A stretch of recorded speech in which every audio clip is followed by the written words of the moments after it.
पुणे सोलापूर महामार्गावर यवत ते केडगाव दरम्यान लागोपाठ 3 अपघात झाले आहेत। या सर्व अपघातांमध्ये 10 ते 12 वाहनांचे मोठे नुकसान झाले आहे। विशेष म्हणजे हे सर्व अपघात 3 ते 4 किलोमीटरच्या अंतरावर झाले असून सर्व अपघातांची वेळ सुद्धा तासाभराच्या आतीलच असल्याचे समजत आहे।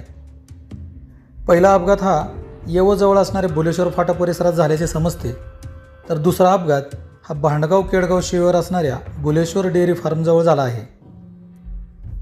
तिसरा अपघात हा वाखारी गावाच्या हद्दीमध्ये असणाऱ्या वाकडा पूल येथे झाला असून या तिन्ही अपघातांमध्ये सुदैवाने कोणतीही जीवितहानी झालेली नाही। मात्र या अपघातांमध्ये 10 ते 12 वाहनांचे मोठे नुकसान झाल्याचे दिसत आहे। या अपघाताची खबर पोलिसांना मिळताच यवत आणि केडगाव येथील पोलीस अधिकाऱ्यांनी घटनास्थळी येऊन अपघाती वाहनांना बाजूला काढले आणि वाहतूक सुरळीत करून दिली। पुणे सोलापूर महामार्गावर बेदरकारपणे वाहन चालवल्याने अपघातांचे प्रमाण वाढले आहे। अनेक ठिकाणी वाहतूक नियमांचे उल्लंघन, वेग मर्यादेचे उल्लंघन आणि बेपर्वाईने वाहन चालवल्यामुळे अपघात होत आहेत।